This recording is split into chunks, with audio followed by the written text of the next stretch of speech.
show something at the beginning. Yeah. It should. They have to give their consent, so it should. Yeah. There are about 7 people waiting in the waiting room. And should I admit and then wait for Tanu? It's already 6 o'clock, so I'm going to admit everybody. That sounds good. All right. Good luck, everybody.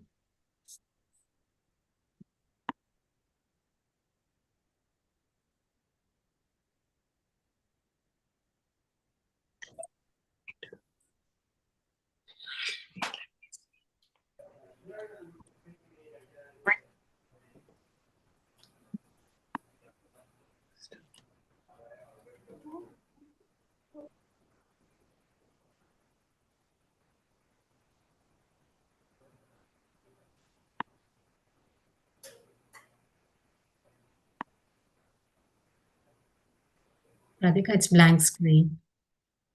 Like,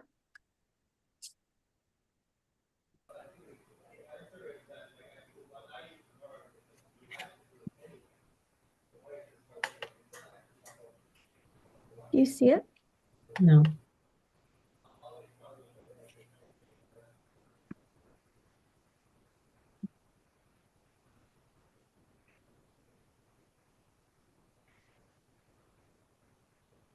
No.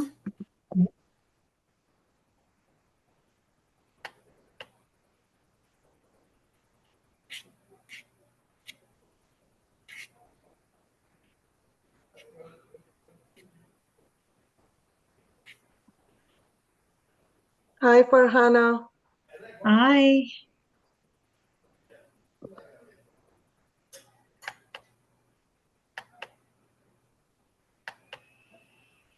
Just want to say hi to everybody. Thanks so much for joining. We'll just get started shortly.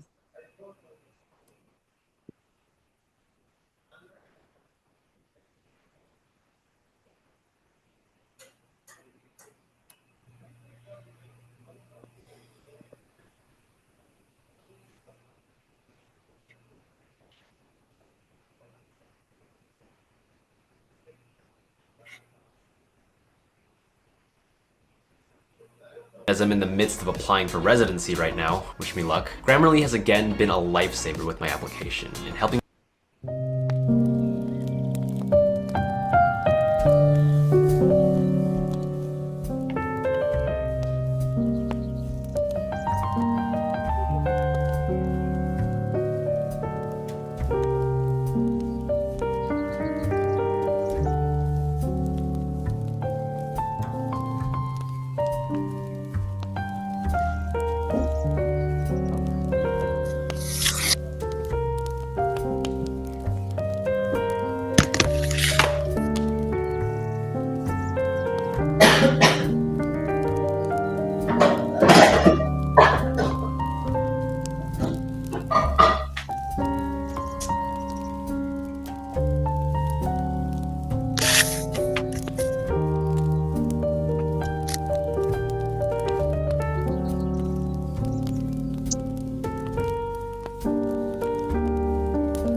Just give a couple of more minutes to our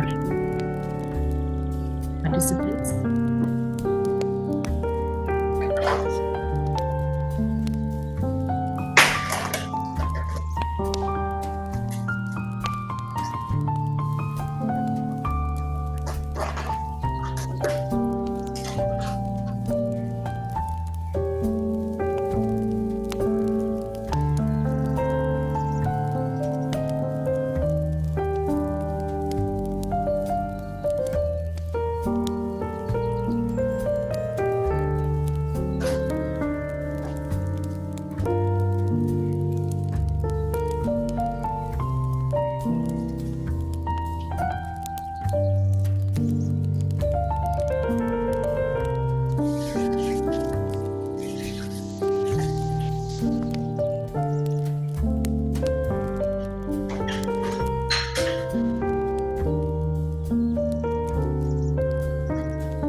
still have people joining. So,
Radhika, we can start now.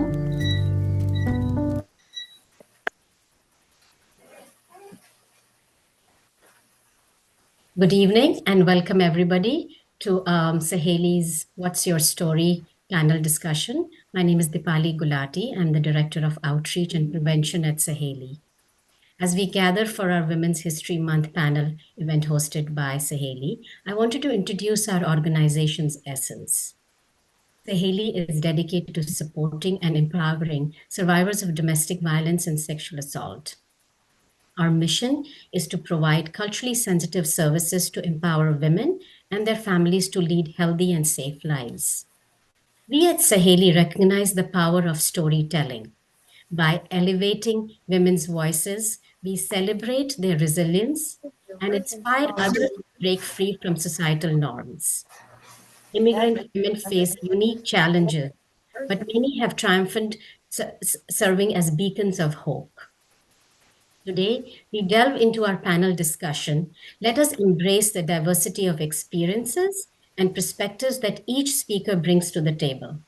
Together, let us celebrate the strength, courage, and tenacity of immigrant women who have boldly challenged the status quo and paved the way for a brighter future. Without further ado, I will give it to Radhika to introduce our panel. Thank you, Dipali. Hi, everyone. My name is Radhika, and I'm the Community Engagement Coordinator here at Saheli. I'm so excited to invite you all and introduce our wonderful panelists. They each have a powerful story to share with you, and I encourage you to ask them questions in the question and answer portion because there is so much to be learned from them. I will start with Maria Taher, who has been a strong advocate against gender-based violence. She co-founded Sahio, a nonprofit organization advocating for women's rights and fighting against female genital mutilation in Asian communities. Maria has won many awards for her activism and is also an experienced writer, contributing articles and stories to NPR, HuffPost, the Express Tribune, and more. We are so lucky to have her here joining us today. Moving on to Farhana Khorshid, who is the Executive Director of the New England Bangladeshi American Foundation, or NEBAF. Farhana's career started as a makeup artist at Chanel, where she discovered the potential of inner beauty. In the mid-2000s, she became an interpreter, supporting the well-being of women and their children. She now actively supports domestic violence survivors and helps immigrants access social services. Thank you, Farhana, for being here to share your story. Third, we have Tanu Phoenix, who is the president of India Association of Greater Boston, or IAGB, and she also serves on Saheli's board as a secretary. Tanu has worn multiple professional hats in IT as a licensed educator, mentor, trainer, and curriculum planner. Tanu strives to support domestic violence survivors to lead safe and empowered lives. She has recently been nominated for the Massachusetts Women of the Year Award through the New England India News. We are honored to have Tanu here with us today. Our final panelist is Yasmin Badamsi Forbes, who is the Executive Director of the Massachusetts Asian American and Pacific Islander Commission. Yasmin is a dedicated advocate for change and community empowerment. As a first-generation student, immigrant, and devoted single mother, she brings a unique perspective to her work, fueled by her commitment to social justice. She has served in multiple leadership roles with nonprofits and the United Nations. Yasmin's contributions have garnered significant recognition, including the 2019 All-Star Award from the Harvard Kennedy School. We are honored to welcome her on this panel. I'd just like to take a moment to honor the talent and stories that we have here with us today, and thank you all for joining us. And now I'll pass the floor on to Aishwarya, who will introduce herself and lead today's session. Thank you, Radhika. It is so great to be in the space with you all today and really talk about the power of storytelling with four amazing women. My name is Aishwarya. I'm the prevention specialist for Sahéli. And today we're going to be sort of applying something from narrative therapy, but also something that's just really a part of, community-based practices, which is storytelling. We have seen that narrative therapy and storytelling is a great way to sort of separate an individual from the problem and really allow an individual to talk about their issues and externalize them as opposed to really internalizing the experiences that they've had. We've also seen that this form of therapy allows individuals to rely on their own skills and sense of purpose to sort of guide them through difficult times. So we'll be sort of applying that lens to thinking about the stories that these women share today. Just a quick couple of guidelines before we get started. It would be so great if people can keep microphones muted if you're not speaking, just to be respectful to the content of the space. In addition, we really want to exemplify making space and taking space. So if you have a question, please feel to put it in the chat or raise your hand during the Q&A portion, and just be sort of mindful of the amount of time you're taking to sort of engage in this space so that you can also allow for others to be in this space as well. And then finally, we just want to make sure that we're respecting the boundaries of the session. So we will be ending on time at 7:30, and anything that is shared in this space might be personal and confidential. So what stays in this space, what is shared in the space should stay in the space, and any lessons that are learned are happily can be taken away from the space as well. So without further ado, we'll just start off the session by asking panelists to share their own stories by essentially talking about a problem that they faced in their life and how they managed to get free from the problem, even if it was for just even a few minutes. So with that, we'll start with Maria. Hi, everyone. Thank you so much for allowing me to be here. And I definitely feel very honored. And also just want to mention that I actually worked for Sahéli years ago. So that feels lovely to be back in this space in a different way.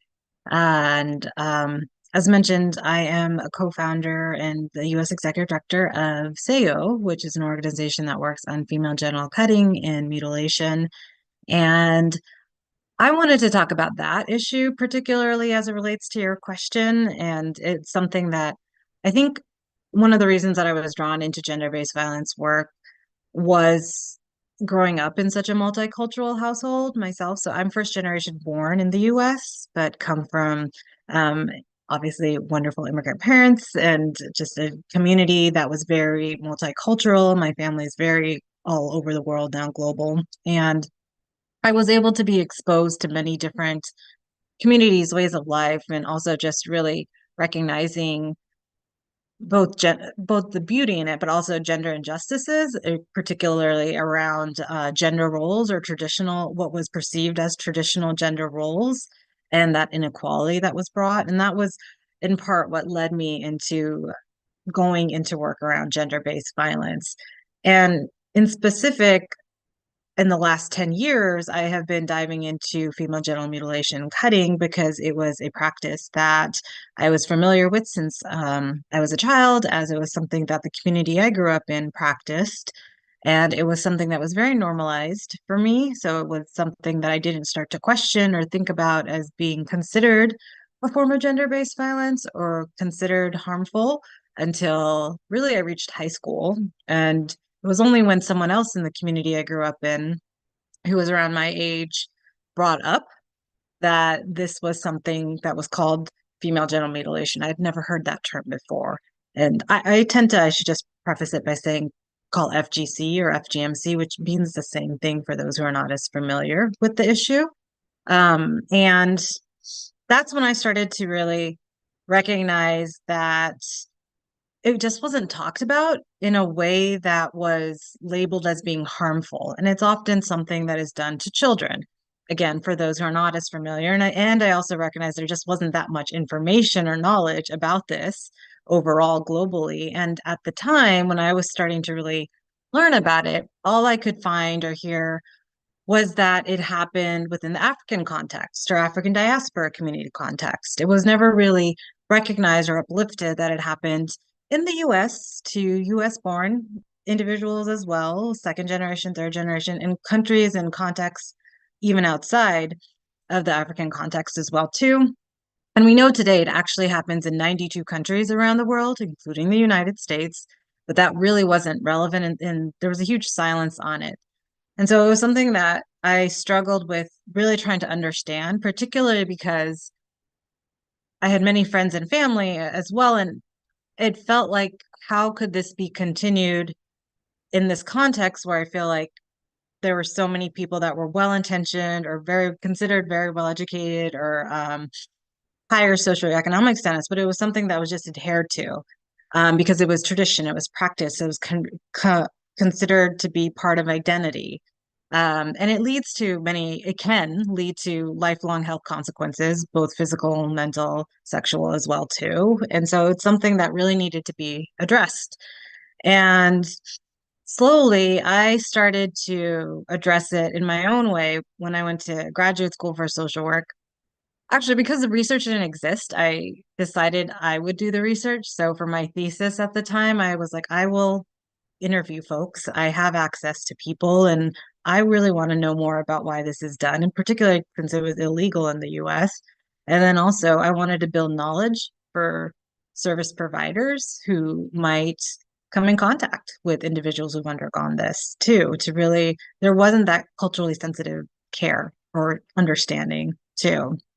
And that eventually led to me writing about it. So I'm also very much a big believer in storytelling, which is another reason I was very eager to take part in this. And a lot of the work my organization does now involves storytelling.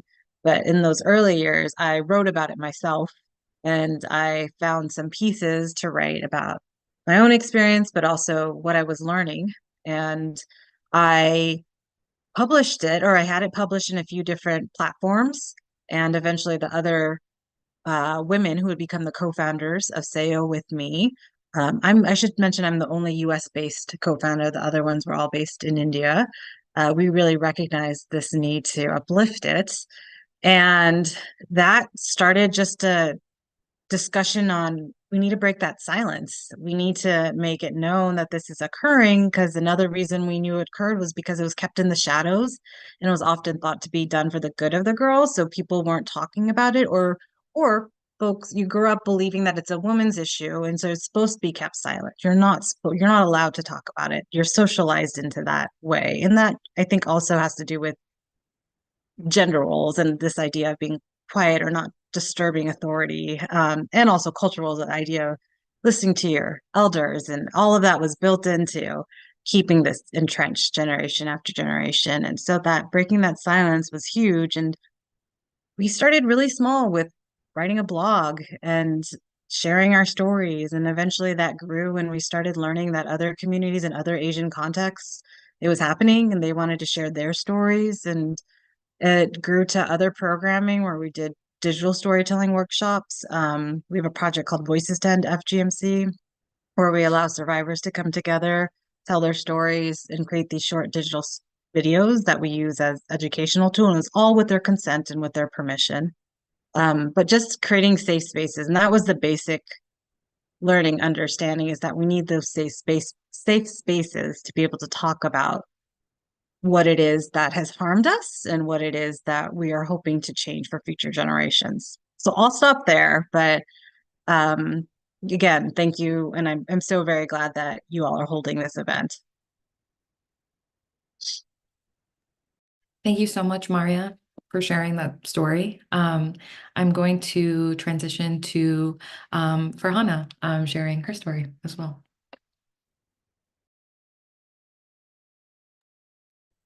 Hi, everyone. I'm Farhana. I am the ED of New England Bangladeshi American Foundation. My story is going to be a little different because I grew up in Bangladesh and I came to this country at age of 13. And I came from household was very secular, religiously, and all aspects, diversity. But I did suffer from childhood, what I would say, like I witnessed domestic violence in the house, which led me to not, it's kind of taboo. You don't talk about it. You don't share it with anyone. You kind of I stayed within until I became older to how to address it. But I carried this on for so long, watching, our parents disputing, fighting and stuff like that, and how it affects children. So I was never diagnosed with ADHD, but school was very difficult for me. And I didn't understand that until later in life, there is, solution to all these problems. That's why I worked well when I was doing something rather than reading. So when I left middle of my college years, went and studied cosmetology to become a makeup artist, and I did really well. I was a trainer and makeup artist for Chanel. But while I was working with this woman, and they would talk about, as I was their therapist, they would talk about their life, their past, their daughter, their what's happening at home. It gave me a different outlook of women's inner beauty. I feel like I'm working on outside, but I'm not healing anybody from inside. I shift my career and become a family support for our community, Bangladesh and Southeast Asian, mostly focused on.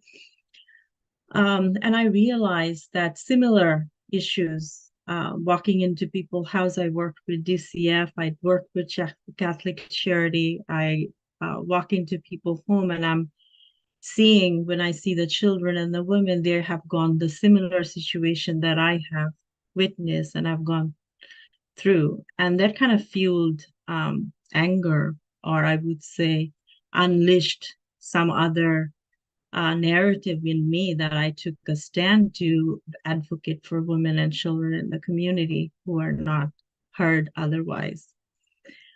Through my journey, I have found that living in the West, we still kind of, we left our home, everything, but we still kind of bring in all these baggage with us, and we cannot transition into a new beginning. We are kind of looping in circle over and over again. So I've realized that integration is a very important process of making any change. All these women who suffer from a domestic violence or any kind of social issue, they're kind of stayed within their community. And again, it's a taboo. When you're talking to your friends who is from the same country, she would tell you that, don't worry about it. It happened to everybody. You don't have to say anything until you cross that road. Like you make friends with other cultural background or other society, then you found out that how, oh my God, I was suffering from all this, but this is not normal. So I feel integration is very important for women and also for children growing up in this country. To benefit the best and most, you need to be accepted and willing to become part of the community, than by not buying, kind of withdrawing yourself from it. So our work through my foundation is led by my mother. She feels strongly about the issues that I've talked to you about, and especially helping immigrants, new families transition into a newer community, newer place. So we are up, as I look into this women, a lot of women does not have basic education. So we are working with City of Cambridge to provide bilingual teachers to a beginning of schooling, which is like level 1, 2, and 3, not even ESL offers you some kind of program, but it is not based on people who doesn't even know how to spell cat.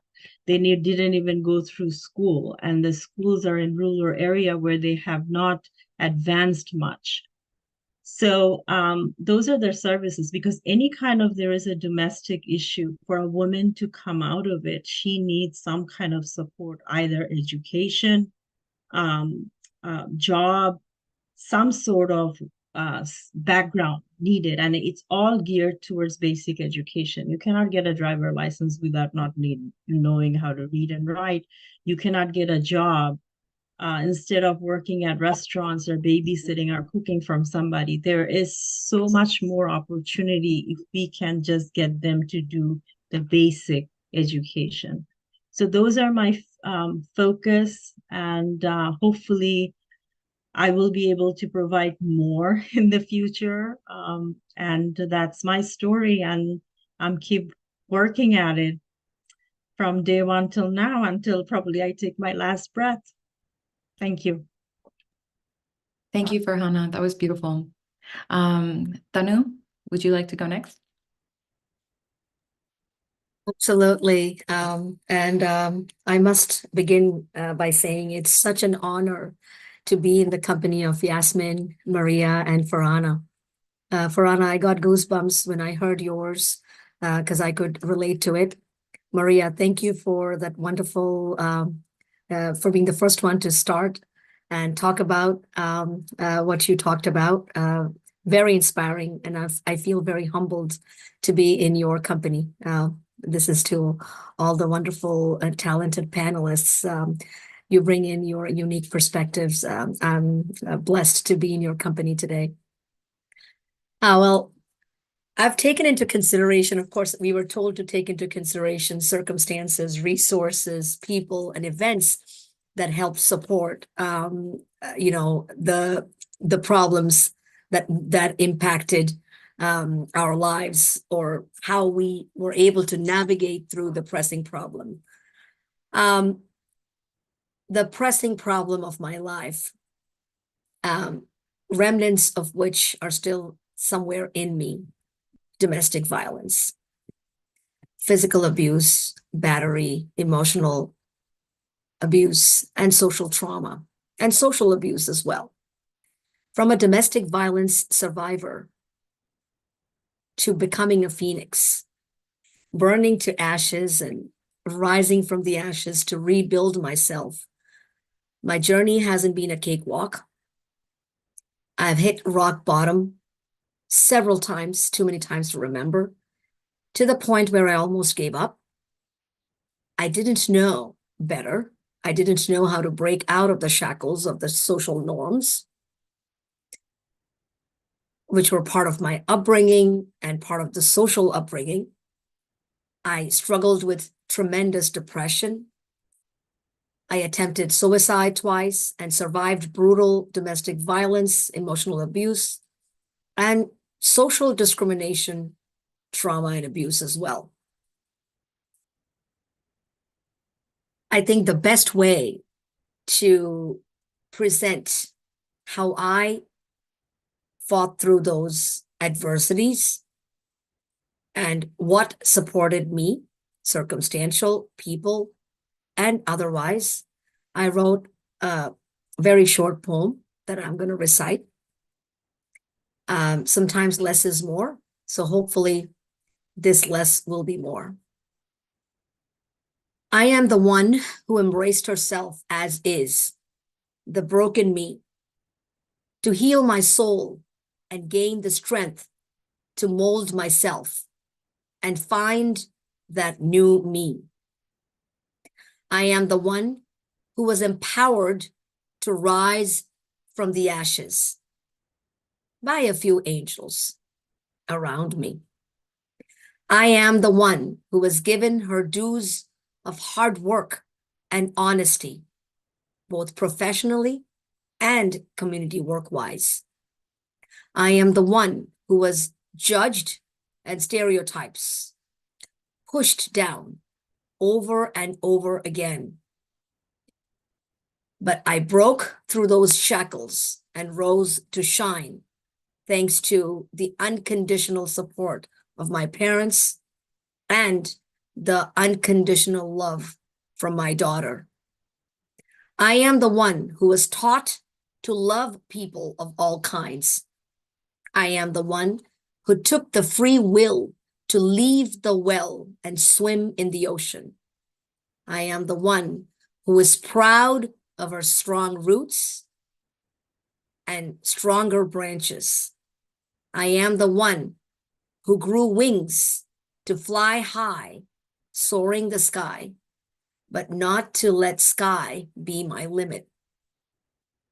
I am a phoenix, living in the home of the brave, in my home of the brave, with my wonderful family of 4, my parents, my daughter, and I, in the land of the free.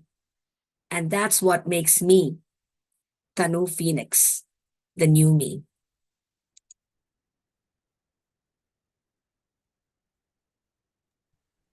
Thank you, Thank you. Tanu. That was so beautiful. I love poetry. I feel like it really lends the way to the soul. So Thank you. for that. And then last but not least, Yasmin.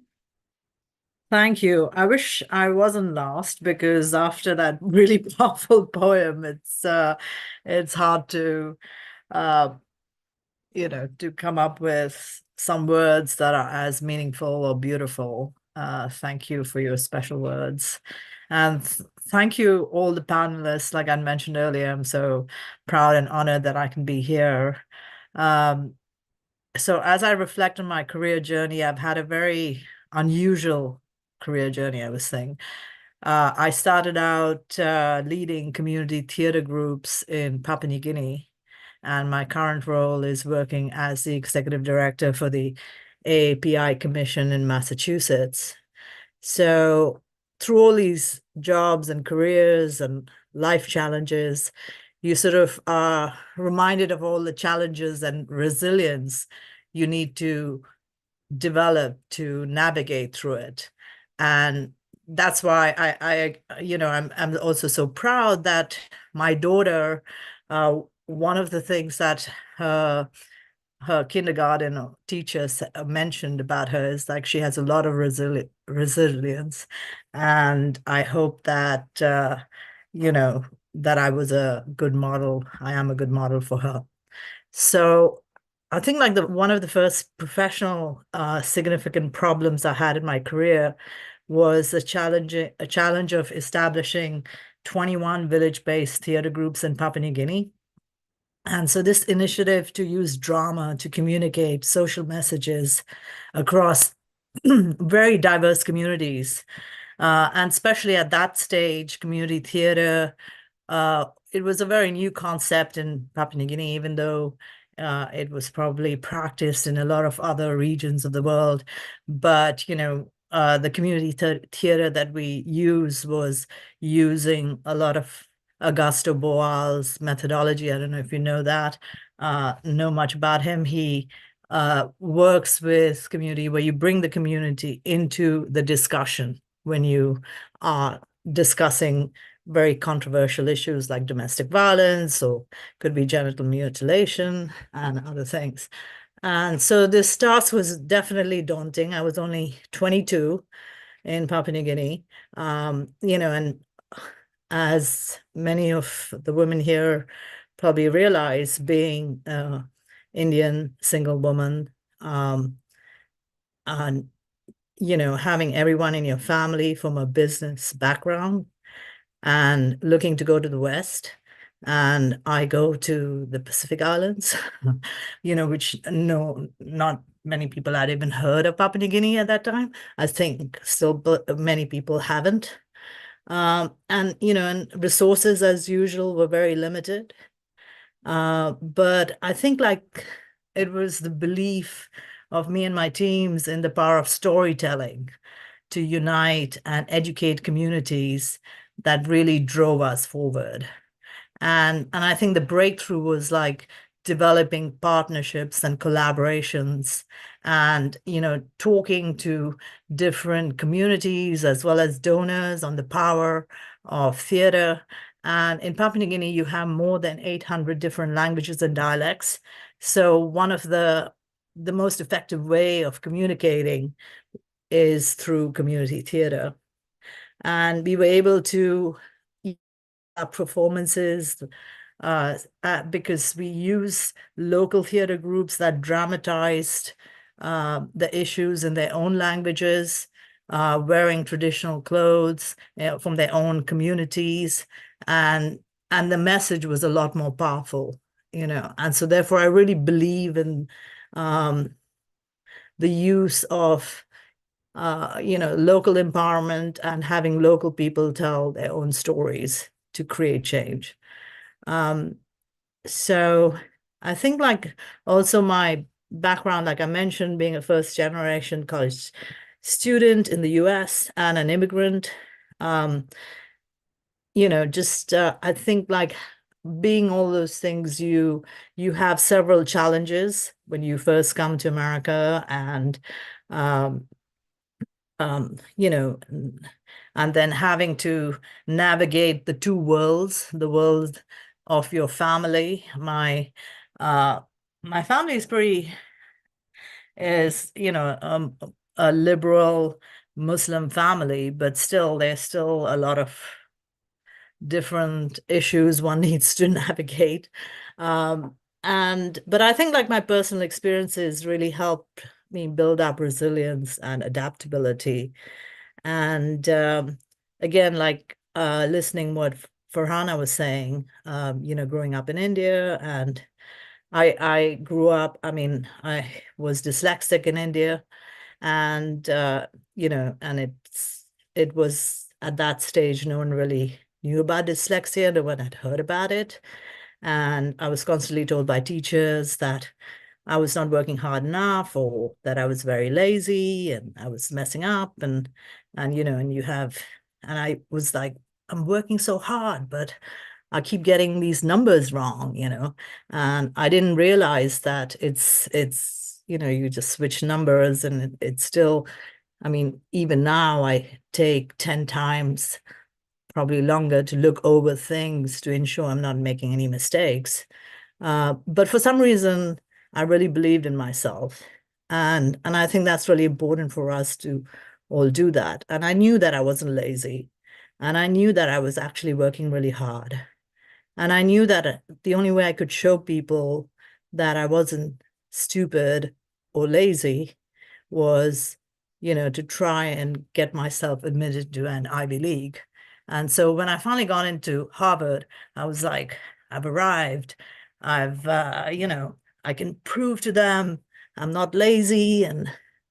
But, even when one achieves that, you still have challenges that come up. I've never had a mentor, and, and you always tend to be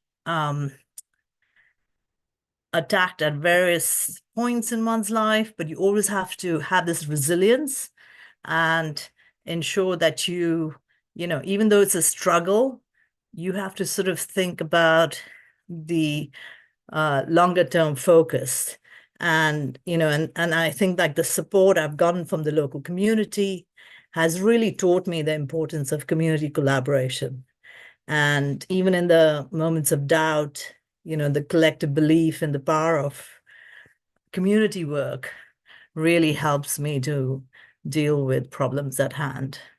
So I think that's my piece. Thank you. Thank you so much. It's really beautiful to see like common threads throughout all of your stories. I feel like that's just something I think, beautiful about like hearing from so many people of like just being able to share a lot of common ground. So I really appreciated that, and appreciated all of you guys sharing all of your stories in this space. I'm going to start with some questions that we've sort of already come up with. And then after those questions, I'll open it up to everyone who's joined us tonight to share their questions in the chat and also to raise their hand and unmute themselves to ask questions. So I'll start with our questions and then we'll segue to that. The first question that I have for the panelists is, can you discuss the role of women in shaping family structures, caregiving roles, and community dynamics throughout your own story? And whoever wants to start, feel free to unmute yourselves. I'll start. I was actually thinking of I believe you're the one who mentioned social norms, and I always Did, yeah. I always think about social norms when it comes to the work that I'm doing as well. And I think it's important for all of us to recognize that social norms exist in all communities, all cultures, and some are great and good, some are harmful, and some have been given these reasons or justifications in order to sort of give significance or believe that it should continue. And that's what FGMC is. It is a social norm in a variety of communities. And when you look into that particular topic, you'll see that it's covered and many different reasons are given for why it should continue. Some of them are cultural, some are tradition, some are religious. Some of them are this idea of health and hygiene, although that's not true. Some of them are around ideas, again, about gender control. It's really about bodily control or control of women's body.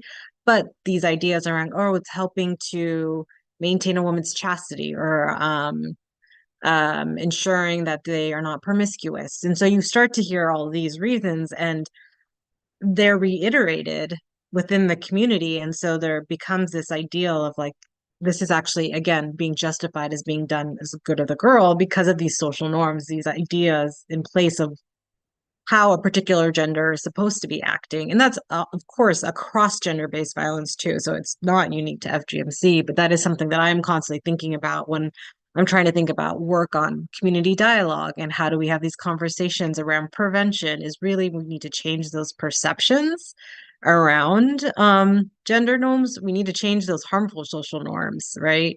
And part of that is, I think that in a lot of the communities I work with, these ideas that women need to be docile or kind of obedient and whatnot too. Those are norms that we need to be shifting. And I think it can be challenging and it can be very hard. And I'm not saying it's an easy route, and there are many circumstances that do not allow women to speak up.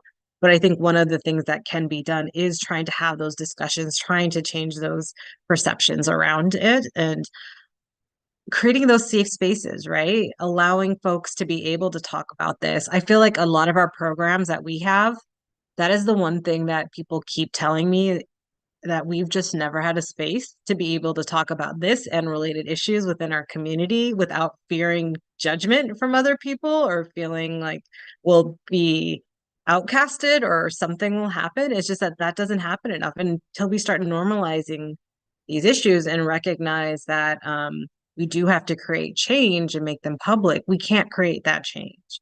So that's just something that I wanted to uplift, because as soon as you said that word, I was thinking in my head about, yes, I think when we're talking about the role of women in shaping family structures, we really need to think about how are we changing social norms around these harmful traditional gender roles. I'll stop there. Thank you so much. I think that that's a really important thing to uplift and sort of recognize in how it's all sort of playing out in so many people's lives, right? So thank you. You can go next if you want. Yes, and interesting you said that, Maria, because it'll be a great segue for me to talk about what I'm about to talk about now. Like, we are talking about social norms. I heard Yasmin talk about it. I heard Farhana talk about it. You know, the unconscious bias and thus our upbringing, our family values, all of those contribute. So cliche, but true, as all would agree, women in any culture across the globe are deemed to be backbone of families and communities, deemed to be the one who provides care, support, the one who will nurture their families. And they're held in that pedestal of being the essential women, to be the essential caregiver, contributing to the development of children, and thus play a significant role in community building. But the burning question that I have, and the burning concern that I have, as we talk about the role of women in shaping family structures or caregiving roles or shaping community dynamics, through my story, the realization I have had is the biggest role of women in the current date and age is to support one another, to help our female friends, be the truth teller to them, be the truth teller to the families and colleagues, whichever avenue we find women. Tell them to courageously hold on to their self-worth, to guard their own emotional health, and help each other, fellow women, to grow in the particular area. I have seen a tremendous lack of that, where women are the first one to judge each other. Women judge women. Women put women down. Women do not pull women up. And the judgment is all, the social norm is almost validated by women themselves. So I'm so thankful and blessed to have women like yourselves, my fellow panelists, an organization like Saheli, for doing the work that we are doing, where we are saying, hey, it's okay, and we are here for you. And that is, I think, the biggest burning concern that I had for as long as I could remember. And I feel that we need to empower each other and look out for each other and be the truth tellers. I have friends who I know need to hear the truth. I'm not going to lie to them and tell them it's going to be okay, because it's not going to be okay. And I'm not going to tell them it's okay. Like, I think one of you mentioned that, I think it was Farhana. It's okay. It happens. It'll get better. No, it's not going to get better unless you walk out of it. No, it's not okay. My daughter tells me, for the longest time, when I wouldn't be able to break out of the shackles of the social norms, my 14-year-old daughter told me, Mama, have you ever thought of what you are teaching me? Are you telling me that it's okay to be in that kind of a relationship and still not question it, not walk out of it? Would you like it if I am stuck in such a situation? Would you like me to be there, or would you like me to get out of it? And that's what we need to ask ourselves. That, what are we doing, giving that support to the fellow women? Are we giving that support to our friends? Let's start with our friends. I know I started with my friends, where I am known to be that devil's advocate and the truth teller. They may hate me for a few months, but it's okay. But I want to tell them, I am your 2 a.m. friend. You can lean on me. You can count on me whenever you need me to. But this is not what your life is not as beautiful as you show on your real life on social media. It is really a mess. And that is the reality. So get out of this. And it doesn't have to be just domestic violence. There are many other situations that could be that mess that you are in. I think we need to tell the truth to each other and really pull each other up. So that's my thought.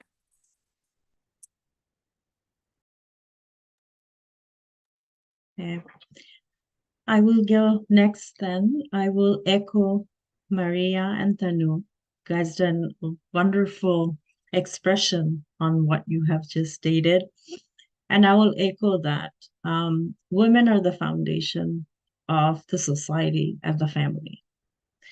And throughout history, we have contributed a lot, bringing in magnificent unity of Mother Nature and the natural being a woman, and caring for our family and everyone around us. And I would also echo that what Tanu said, that as a woman, we become each other's enemy. It could be jealousy, it could be whatever happens in people's life, and we need to change that narrative. We need to change how we think. There is a problem in our society, and that needs to be addressed. And third of all, I would say my grandmother, and we are all basically very much alpha female in our family, and I have witnessed that throughout. My grandmother was an orphan during Second World War. She lost her parents. She was from Burma. Her father was from Bangladesh. Her mom was from Burma. In 1971, she lost her husband to the Liberation War. She was a single mom, raised 6 kids on her own. My mother became a single mom when she decided to leave her marriage and start new. For all these women that I have witnessed, and I asked my question, what makes me any different than when I walk into these houses and I see all these women can't even make that decision to leave from what life they have to something different. And it is important to have that social circle, that family that Tanu was talking about, to support. There is nobody to support them, nobody to tell them that there is other options, that you might be better off or you might try this. Those discussion needs to be made. Thank you, Saheli, all of the work you guys have done, and Nibaf been part of you since the beginning, and we will continue the work.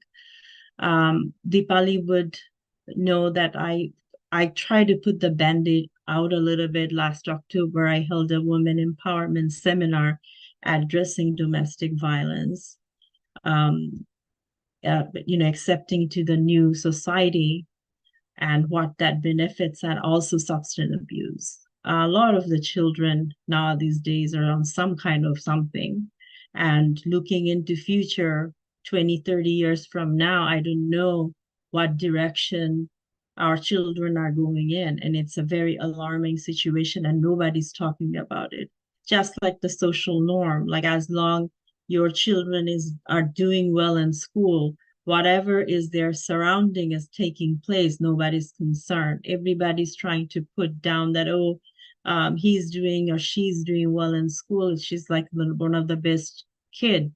But to be honestly, to be a good human being, there is more to those bringing A's. I mean, how your child is behaving towards other children. What example are you putting in? Are you having that discussion? Okay, how was your day? What did you do? Or, is there any situation that happened that would you like to share?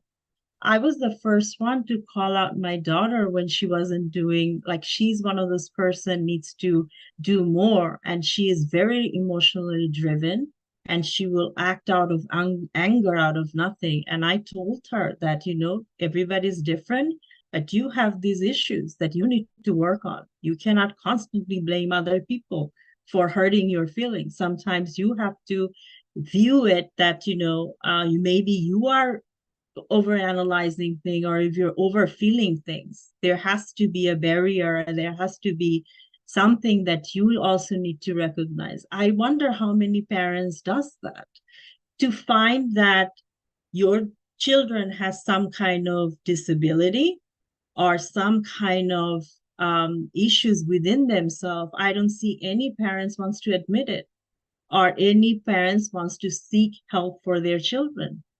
And the more and more and more when I work with these families, it's like alarm going on in my head that what are we trying to do to resolve any of this? Because again, you cannot talk about, because like we are talking about it, when you go tell your friends, it becomes a gossip matter for the whole community. So nobody wants to share anything. So I will leave my 2 cents at that, and I will let Yasmin take the next discussion. Thank you so much. Yeah, no, just really, really powerful points made by everyone. Really appreciate like this real food for thought that one can really think about and implement in one's life. I also sort of feel that, there's no shame to sort of have times when, to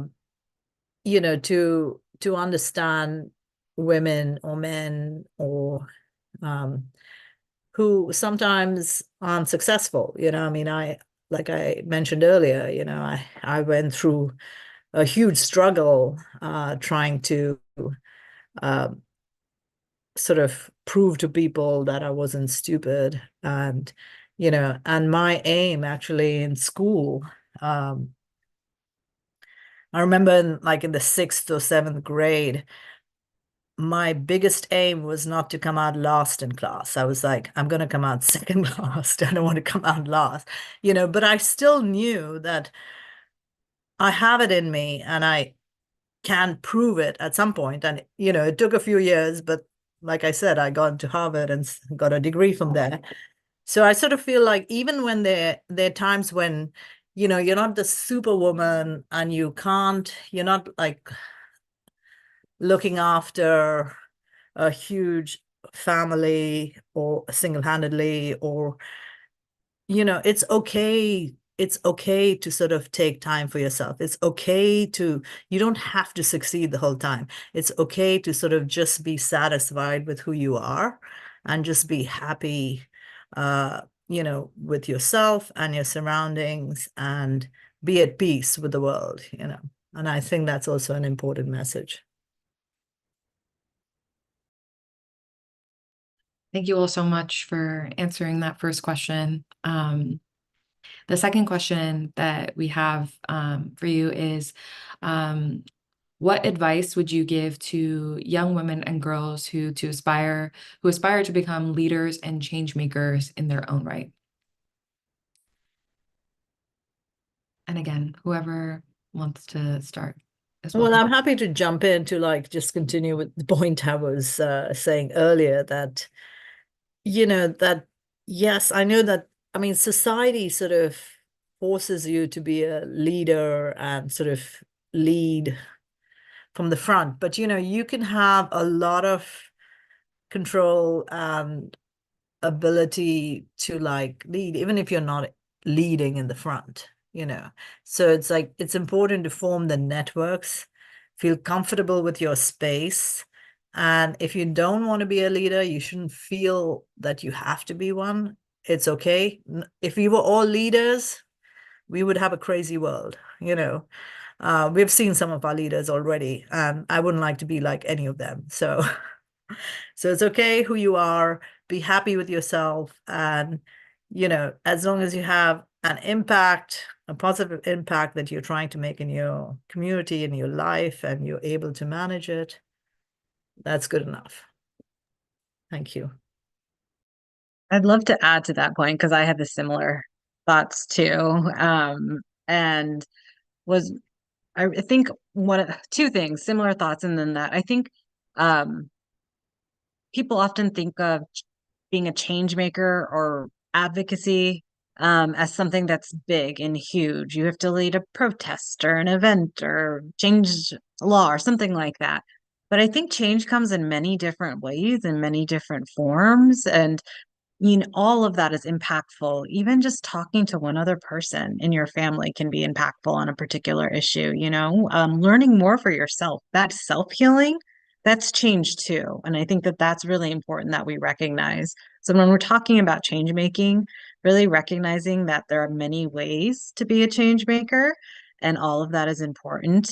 And so that's something that I always try to stress and advocate for as well. And I also feel like having mentors along the way, but also recognizing you can take whatever path it is you want to towards your social change very slowly, and that's okay too. It took me a very long time to get as public as I am around this topic of FGMC, and I had mentors along the way that actually made me stop and think about what could be the repercussions of me talking about this, right? Both the good, the positive, but also potentially like within my family and within myself. And how would I want to respond or feel? And really, you can't always prepare for everything, but it was helpful to take that moment just to reflect and really think about, do I really want to put myself in this position, in this limelight, in this way? And I think that patience, just recognizing not everybody, for a whole host of reasons, that might not be the way that you want to create impact or change, and that's okay too. And then I also wanted to say one other thing is that don't give up. I think that one thing that I feel like many folks in social change work, particularly those that have been in this field for a long time, and you see the amazing things, like all the women on this panel right now and all the amazing things we've accomplished, there have been many failures along the way too, and things that have set us back. And so really recognizing that that will happen, and that patience and that perseverance is really needed in this kind of work, and in if you are looking for that social change. So it's just, I think, really that patience and really recognizing there are different ways to create an impact, and they're all incredibly important. Yeah, I would also add to that any young woman or even men who want to want to inspire others, always believe in yourself and your abilities. Not everybody is made to be a leader in certain ways, but there is always strength in each individual, and you have to recognize what is your strength and how you can lead in that way. Never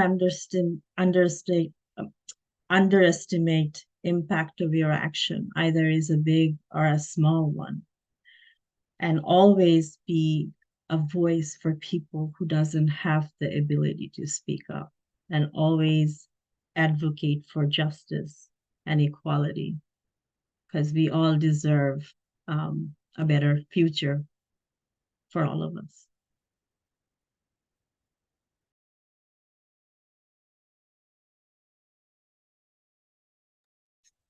Sorry, I was trying to find my mute button, unmute button.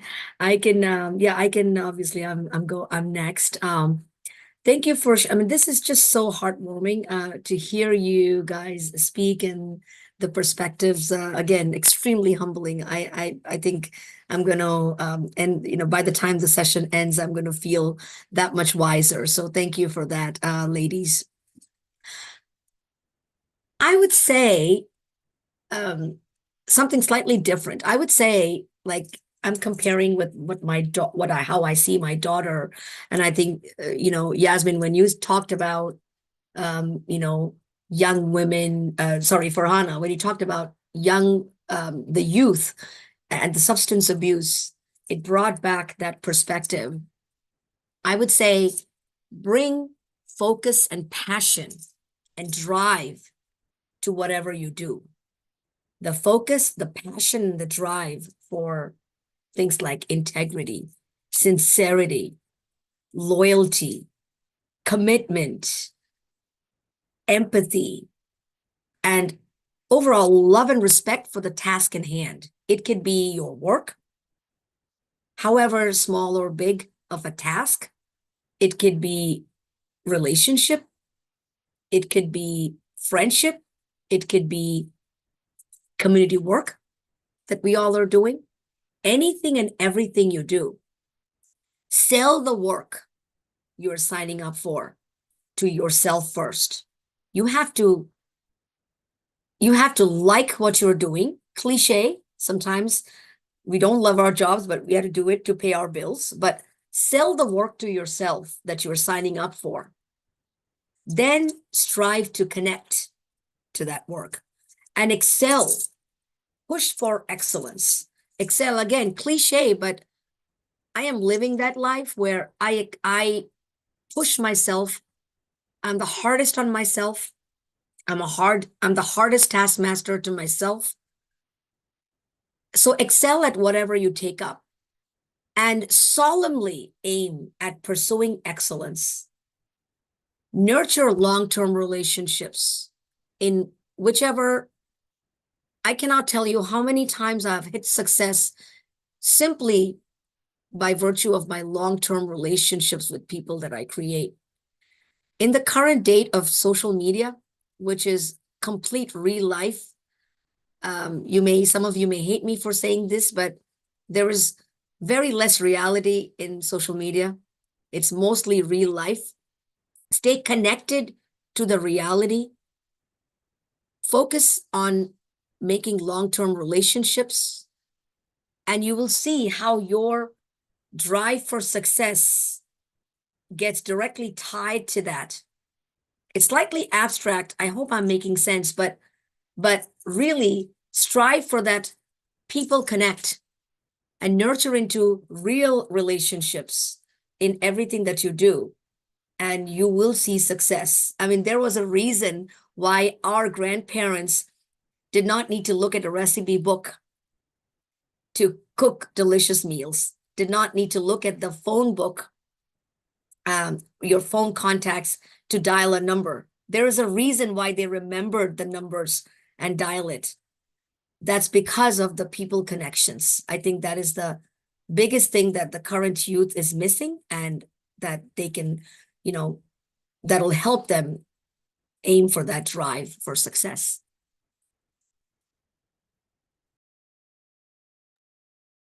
Thank you guys. Those were all such lovely responses, and also echoing Tanu and like feeling just like warm, fuzzy feelings inside, and like feeling very inspired also.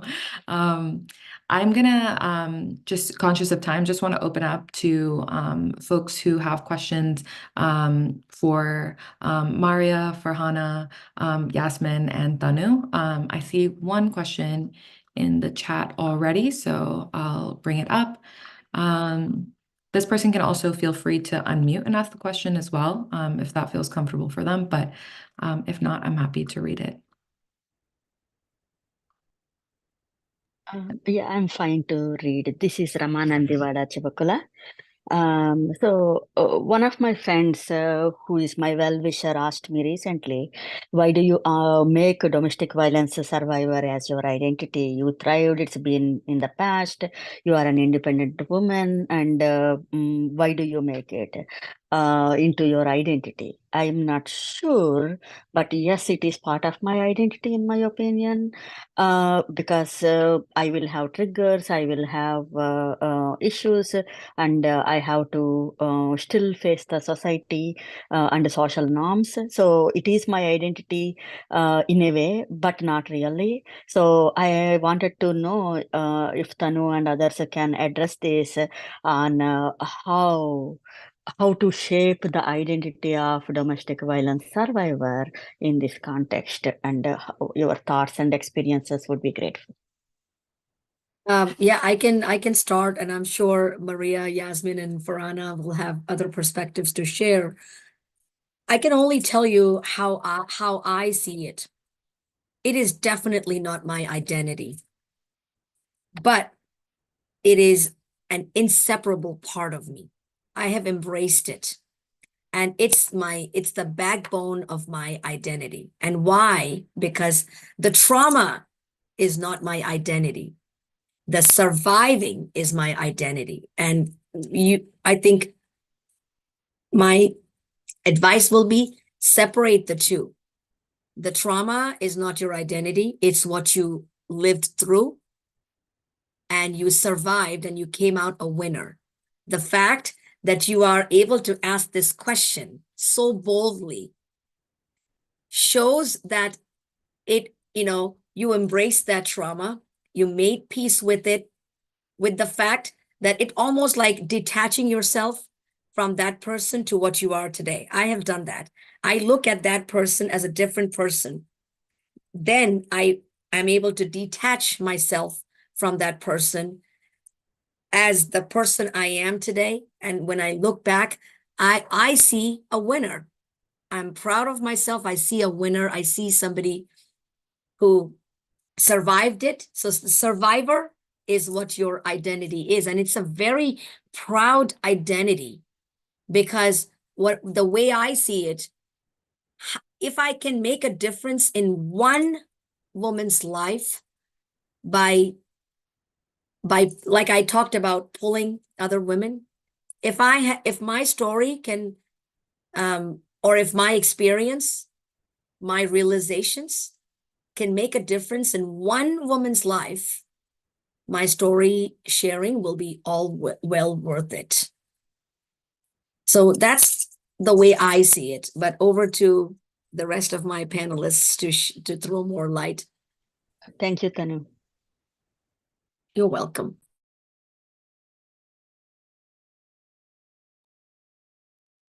I'll just add that in thinking about just survivorship in general for all forms of gender-based violence, and I think, and I've had that question of identity, and I think I've heard other survivors talk about that as well too. I think of identity actually as multiple identities. I think it's important to recognize that we hold space for many different identities. So we're not necessarily one, but I also think it's important if you recognize and you feel that that is a part of your identity, it's okay to say that you're a domestic violence survivor. I think it really is about recognizing that impact that it had on you. Also, yes, the growth and everything, but it's really up to you and how you identify. But that may just be one part of your identity, right?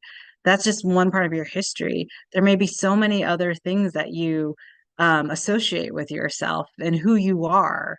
And all of that makes us the person we are today. And we often talk about, in my work, we actually, in an organization, we did this research project that took us 2 years around intersectionality, but really recognizing we're not just one piece of our history. It's important to uplift how all of those pieces intersect with each other. So really also, again, thinking about how you are today with that person from who you were in the past. And Tanu kind of spoke to this as well too, but just really uplifting that they can all be in conjunction with each other, really. Like, I think it's just really uplifting. Like, how do you feel about yourself and what do you take from that ownership? Are you taking that empowerment from, yes, I am a survivor, I went through this experience and this is how I have grown from it, or this is where I've come as a result too. But again, recognizing that, and with everything else, I guess I feel like, and I don't know if this at all was your experience, so if it isn't, please let me know. But sometimes I wonder if those questions are well-intentioned, but sometimes maybe it feels a little like shame in a way, or a little bit like, well, why can't I? They're asking, why are you dwelling so much on it? And again, that might not have been of your experience, but I feel like when I've heard that question in the past, that's something that's been triggering for others and not just me. So I think it's just kind of recognizing that space from multiple identities exist, and you have that ability to take what you identify as and how you want to identify yourself. That's all. It gets asked into both the contexts you are mentioning, though. Sometimes people do that to shame you on purpose, because especially some women do that publicly. I know how to address that. This is from a very good well-wisher. So I started thinking, is this my identity? Yes, I speak about it, I have experiences, but is this my identity? So I've been thinking of this for past 1 month. So the topic came, so I asked. Thank you. It's a great question to be thinking about for yourself. Thank you.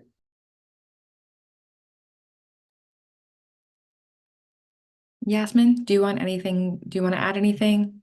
No, I'm fine. I think everyone covered it quite well. That sounds great. Does anybody else have any questions that they want to pop in the chat, or feel free to unmute and ask as well?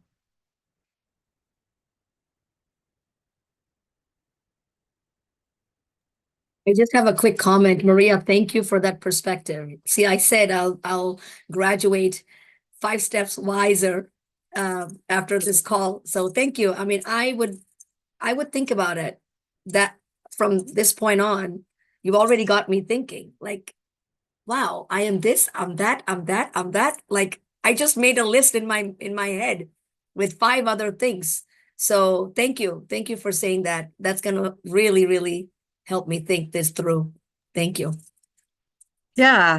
Can I actually, when you said that, if it's okay to uplift a opposite point of view that I feel like I hear a lot of times, sometimes I'll hear survivors talk about how they feel like they're being pigeonholed and that's the only thing that's being uplifted about that. And so all their other identities are being neglected and they want to share their story, but they don't want to be pigeonholed into this just one idea, right? And I feel like that actually is something that we need to break away from because we need to make it normal to be able to talk about these experiences or make it more the norm, but recognizing that a lot of the reasons that folks feel like, oh, I don't want to be pigeonholed into this one identity is this idea of shame and stigma that comes with it, which should not be there. And it's, it's not your shame, but it's this cultural, societal kind of idea around gender-based violence that there's this shame and stigma. And so we shouldn't be talking about these things, right? So I feel like also just recognizing that, yeah, multiple identities for a lot of reasons, but just how we don't uplift that it sharing that identity is okay to do as well. Yeah, absolutely. The last question that I have for the 3 of you, because Farhana had to step out, is just, are there like women in your life, or just like people in your life who like inspire you, or like who you feel like are making really important contributions that you are also really proud of as well? Oh, someone has a question as well. Maybe quickly, we'll just touch on the question I just asked, and then we'll have time for Preeti's question as well. Well, I can go real quick because I'm all about path breakers and trailblazers. I love peeps who have the courage to break out of the norm and make their own path. So one person that I recently read about and absolutely admire, because I finished watching Orange is the New Black. So that's how I came across this actress, Laverne Cox. I don't know how many of you have watched Orange is the New Black. It's a disturbing series to watch, but if you finish watching it, it's worth watching it. It can get really, really dark, so be advised. Where she played Sophia Bursett. Now, Laverne uses her platform to advocate for the transgender community and has been labeled by many of our LGBTQ plus peers as a trailblazer for the community. It is so heartwarming to see, talking about breaking out of the social norms, being a trailblazer, to see the kind of new awards and recognitions she has received in the past few years, like being on the cover of Time magazine, being named in the Times 10 most influential people list, and coincidentally, following her share of glory, being labeled as Woman of the Year by Glamour magazine in 2014, which I recently learned, I didn't know that she was. I feel ecstatic about being chosen as Indian New England's top 10 outstanding women of the year 2024. I feel so uplifted and it's such a heartwarming, like fuzzy feeling, like you were saying earlier, Aishwarya, to see the kind of recognition such trailblazers receive. And I have a personal connect because 2 of my daughter's best friends are from the LGBTQ plus community, and I've seen them since childhood. I've seen them growing. I've seen them growing up. I've seen them come out of the closet and present themselves. So it's just so heartwarming to see that kind of empowerment that society has been giving. So, you know, that's who I want to mention.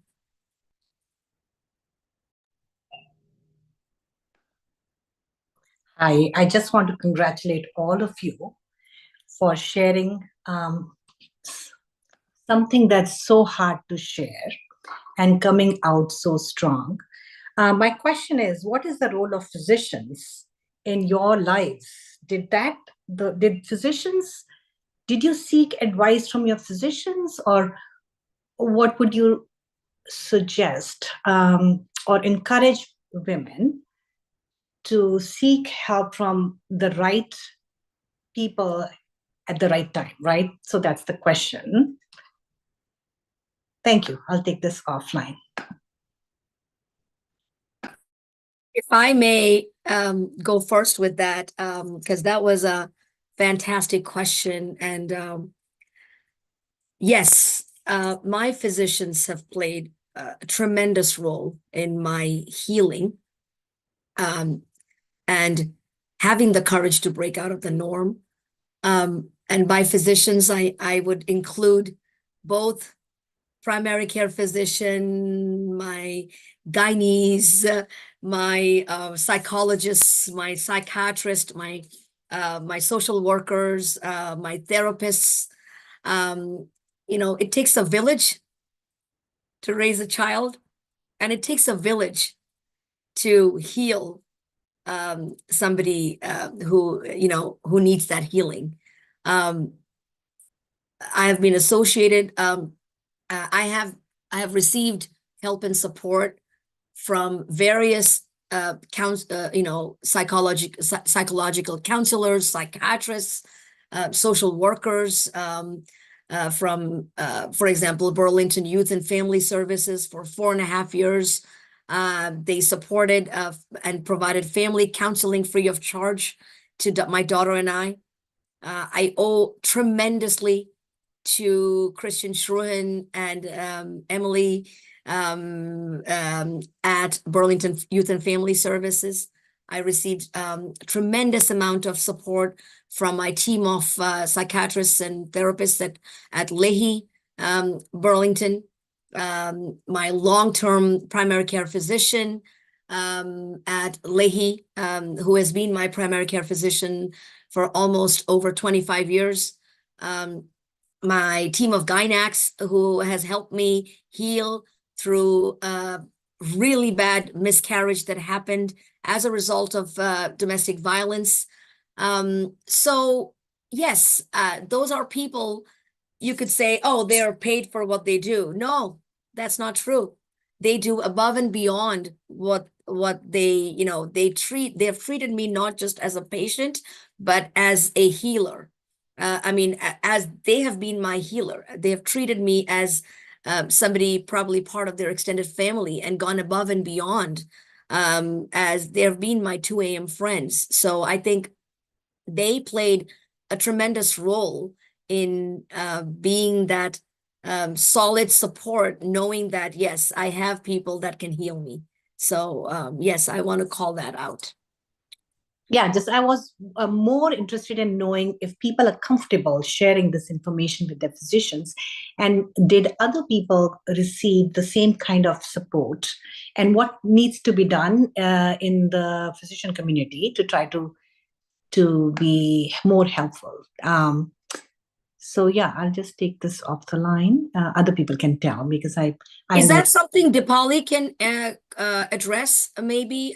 Because I just feel, I'm sorry to barge in, I just feel that Saheli does tremendous amount of work in this area.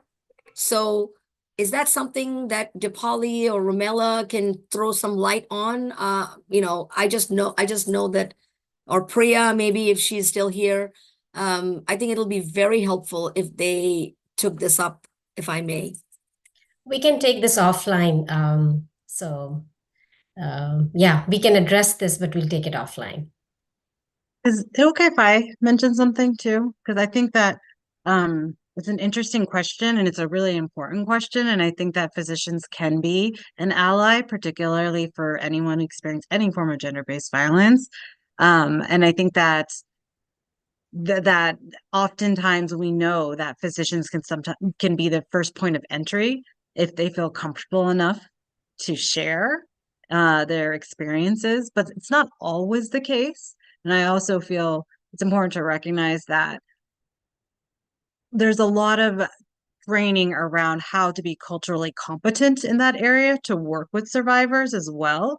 And that's an area I know that within SEO, at least, we actually do a lot of work, particularly with FGMC survivors. And that is something that we recognize is very under acknowledged. And there's not as much as we hope training around that issue with physicians. And so we work with some physicians that are very knowledgeable on this topic of FGMC. And so they're trying to do a lot of training and a lot of curriculum changing around FGMC and education and how to provide that cultural sensitive care. So I think that that's also something is just recognizing, yes, healthcare providers are so important because they are oftentimes that first key person that somebody might disclose to. There's also that uplift and just need that there is a lot more training that needs to happen. And not everyone, and sometimes folks are really, able to provide that kind of culturally competent care. But again, just kind of like understanding those dynamics are important when you're thinking about gender-based violence too. So just wanted to make that point. Thank you, Maria. That was really helpful to elaborate on. I just want to be mindful of time. I know we only have 4 minutes left, so I was just hoping if Maria, Yasmin, and Tanu can quickly just conclude with any final thoughts that they have, and then we can have the rest of our night.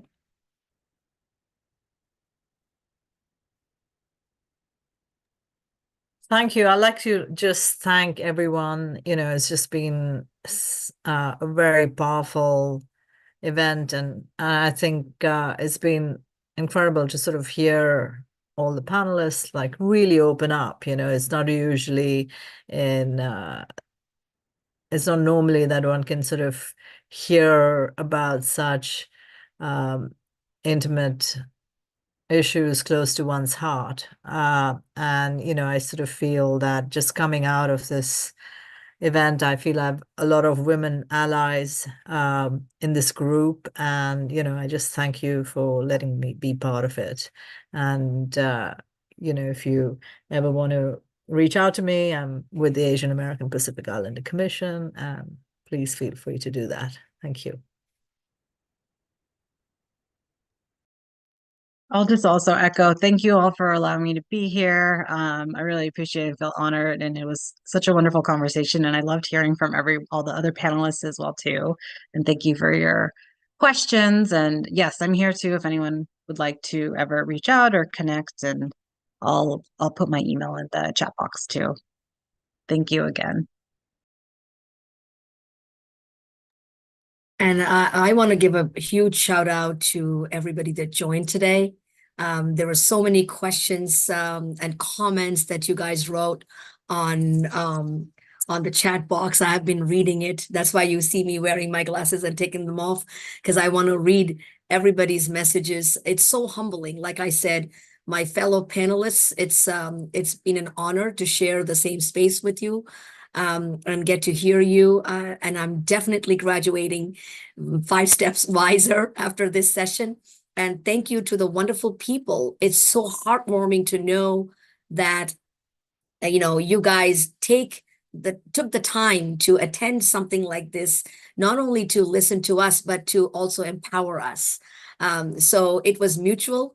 That I don't know how much we empowered you, but you definitely empowered us, because one word of appreciation and acknowledgement from you makes us go 10 steps ahead. So thank you so much. And as you see my background, IAGB, you can find me on IAGB website. My email ID is there as well. And I'm also part of Saheli board. I'm the board secretary of Saheli and the president of IAGB. So I'm sure you will not have a hard time finding me. Please reach out if you need to if you need any help, any advice, or simply to say hello, always reach out. And I would love to be in touch with all of you, everybody that joined and everybody that was here as a panelist. So thank you, thank you, thank you. Thank you so much to our panelists, and thank you so much to everybody who has joined us tonight. And we hope to see you all at our next event. And Aishwarya, thank you for being such a great host. Thank you. I appreciate it. More power to everybody. Bye. Bye, everyone. Thank you, everybody. Thank you, panelists, all panelists. Bye. Thank you, Dipali. Bye. Thank you. Bye. Aishwarya, just stay back. Mhm. Just stay back.